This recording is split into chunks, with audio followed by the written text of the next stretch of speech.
Bismillahirrahmanirrahim. Assalamualaikum warahmatullahi wabarakatuh. Salam sejahtera untuk kita semua dimanapun Anda berada. Kepada seluruh penggemar channel Jalan Qadim, sore hari ini kembali kami akan menyampaikan kabar-kabar Qadim, khususnya yang terkait dengan agama dan sistem kepercayaan. Ya, sembari kita menunggu buka puasa, ya,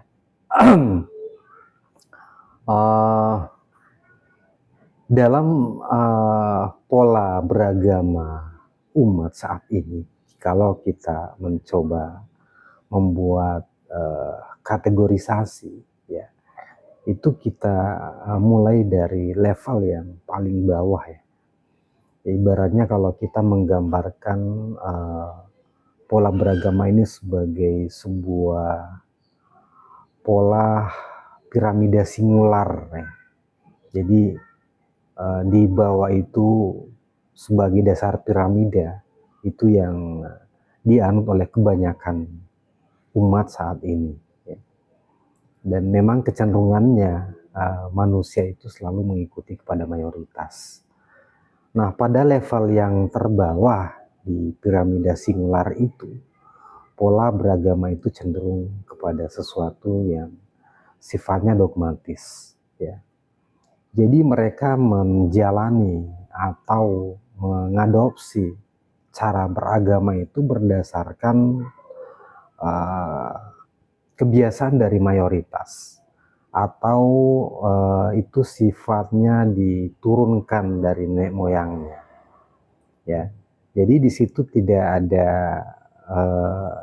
daya kritis atau tidak ada kemampuan untuk mengkritisi hal-hal yang bersifat atau kaitannya dengan keagamaan itu, ya. Karena dianggap itu sebagai sesuatu yang sakral, ya, yang tidak bisa mereka akal-akali gitu. Nah, dalam pola beragama seperti itu yang terjadi cenderung atau selalu yang terjadi adalah agama menjadi sesuatu yang dogmatis, ya. Diterima begitu saja, kemudian dijalankan sebagai sesuatu, dianggap sebagai sebuah kewajiban yang harus dilakukan, ya, tanpa perlu untuk mengkritisi, tanpa perlu untuk mempertanyakan lagi, seolah-olah itu sudah menjadi sesuatu yang final, ya. Nah, itulah pola beragama yang berada pada dasar piramida singular tadi, pada level pertama, ya.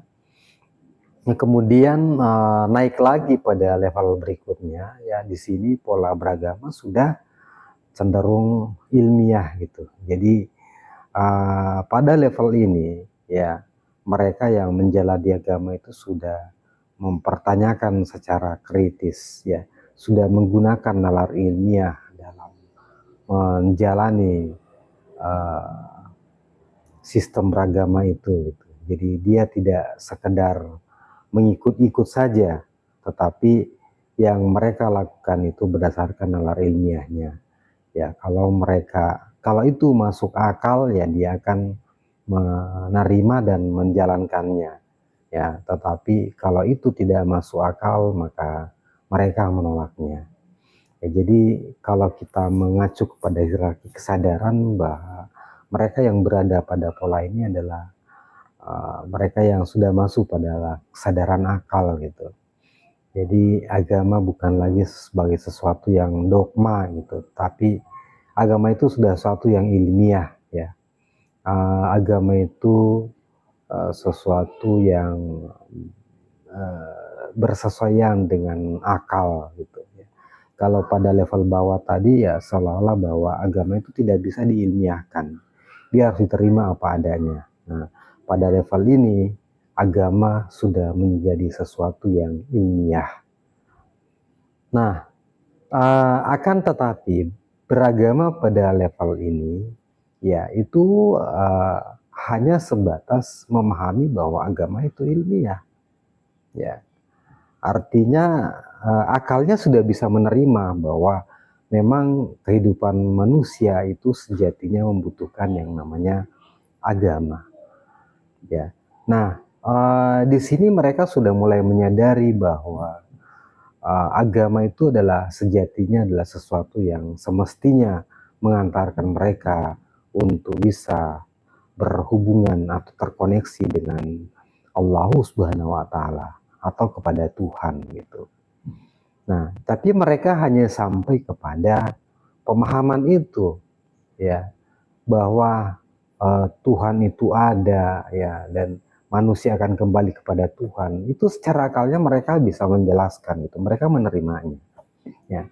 Nah, tetapi kemudian sampai pada level tertentu mereka menjadi kebingungan gitu, ya, apakah agama itu cuma sekedar dipahami aja gitu. Nah, sementara tujuan akhirnya adalah bahwa sampai kepada Allah, terkoneksi dengan Allah. Nah, kalau hanya sampai kepada memahami agama secara ilmiah, ya tentu akan di situ-situ aja, tidak akan ada pergerakan untuk menuju kepada dimensi di mana di situ kita bisa terkoneksi dengan Tuhan. Makanya harus naik pada level berikutnya di piramida singular itu. Itu yang disebut dengan beragama secara metodologi, ya. Nah, jadi ketika kita sudah memahami bahwa agama itu ilmiah, nah tentu semestinya secara akal pun harus mengharuskan kita untuk melakukan beragama itu melalui sebuah metodologi, ya. Dan metodologi ini tentunya tidak akan sama pada setiap zaman, tentu berbeda-beda, ya. Makanya sejatinya Nabi Musa itu membawa sebuah metodologi agama, demikian pula Nabi Isa. Tetapi karena di zaman yang berbeda tentu metodologi mereka itu berbeda pula. Demikian pula di zaman Nabi Muhammad metodologinya pun berbeda. Nah, artinya level metodologi ini itu sudah setingkat lebih tinggi dibanding mereka yang beragama hanya sebatas memahami secara ilmiah, ya.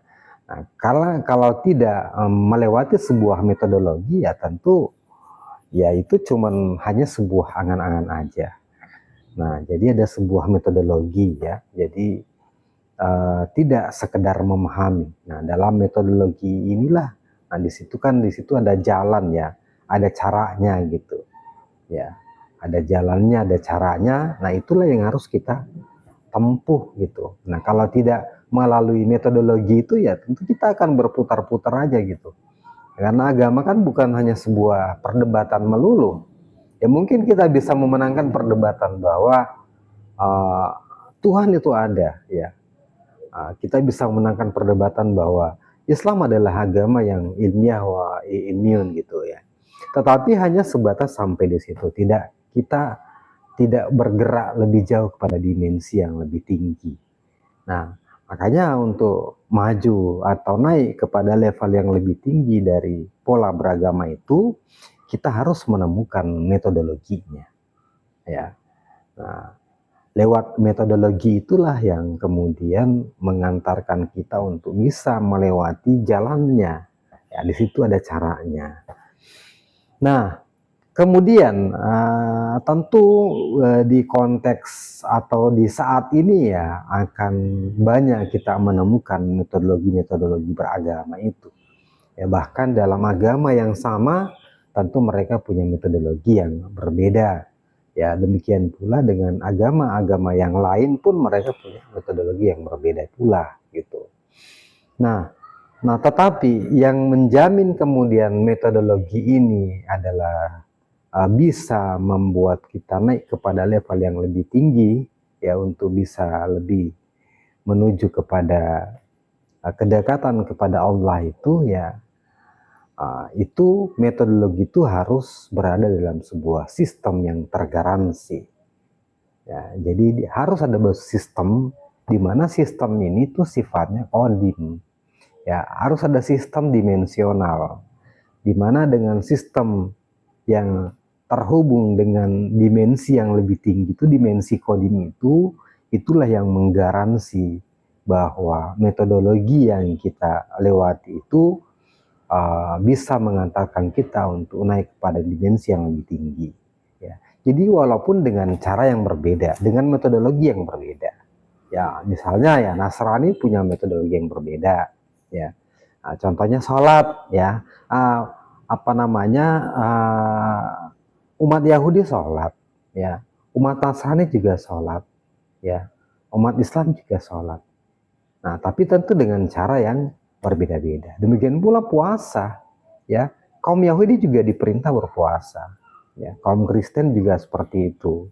Ya, di Islam pun ya sekarang di saat ini kita sedang melakukan puasa, ya. Dan itu adalah salah satu bagian dari metode-metode itu, dan itu bisa berbeda pada kelompok-kelompok lain ya, pada kelompok agama lain. Ya, tetapi jikalau walaupun berbeda, tetapi kalau itu tergaransi ya secara sistem yang sifatnya dimensional, ya tersambung dengan sistem coding itu tadi, ya atau memenuhi masuk dalam hierarki An-Nisa 59, Allah Rasul dan Ulil Amri, barulah kemudian metodologi itu bisa menjadi sah gitu ya. Jadi ya, kalaupun metodologinya sama, ya metodologinya sangat perfect, tetapi kalau dia tidak tergaransi secara sistem, maka ya sama aja hasilnya zonk ya. Makanya ya banyaklah di situasi saat ini orang yang melakukan ritual-ritual ibadah, ya itu isinya zonk gitu. Walaupun itu adalah sebuah metodologi ya, tetapi karena dia tidak tergaransi oleh sebuah sistem yang dimensional, sistem yang terkoneksi dengan sistem kodim itu ya, sistem wasilah, makanya ya dia kemudian hanya menjadi ritual belaka ya, seperti ya banyaklah misalnya toreka-toreka yang dengan ritual-ritual zikir yang berbagai macam bentuk ya dan sebagainya. Mungkin dulu awalnya itu tergaransi oleh sistem dimensional tadi, tetapi lama kelamaan kemudian sambungannya hilang, koneksinya hilang, makanya dia hanya menjadi sebuah metodologi yang kering gitu, metodologi yang tidak tersambung. Jadi ya kita harus memastikan bahwa metodologi itu tergaransi dalam sebuah sistem. Nah, ketika kita masuk dalam sebuah sistem, tentu itu harus lebih dikerucutkan lagi, ya. Nah, jadi walaupun sudah tergaransi dengan sistem, ya itu pun kemudian harus lebih spesifik lagi untuk bisa terus bergerak naik, ya, di puncak menuju kepada puncak piramida itu. Nah, di sini harus ada yang disebut sebagai SOP ya, standar operasional. Nah, di mana di situ harus ada sebuah wadah ya, ada sebuah instrumen di mana di situ ada sebuah SOP yang harus kita lakukan. Nah, disitulah kita melakukan praktek resiliensi, perbaikan terus-menerus ya, sehingga kemudian itu yang bisa mengantarkan kita untuk sampai kepada puncak piramida itu. Demikian uraian singkat kita di sore hari ini sambil menunggu berbuka puasa. Ya, sama sekali lagi saya ingin menegaskan, puasa pun adalah sebuah metodologi, ya, dia sebuah instrumen yang bisa mengantarkan kita untuk menuju kepada level takwa. Hanya saja kemudian puasa itu, makanya kenapa puasa itu diperintahkan kepada orang-orang yang beriman ya. Orang-orang yang beriman artinya adalah mereka yang tergaransi dalam sebuah sistem dimensional ya. Mereka ada dalam sebuah sistem yang tergaransi. Makanya ya mereka kemudian dipanggil untuk melakukan puasa, di mana puasa ini adalah sebuah instrumen yang bisa memiliki parameter-parameter yang bisa diukur gitu. ada sebuah SOP di dalamnya. Sehingga dengan mengikuti SOP-nya, ya karena kita masuk dalam kategori yang terpanggil itu, ketika kita melakukannya, melakukan perbaikan demi perbaikan kepada kesempurnaan berpuasa itu, nah itu yang disebut dengan resiliensi, maka kita akan secara otomatis akan masuk kepada makom yang disebut sebagai makom takwa. Ya, jadi kepada seluruh penggemar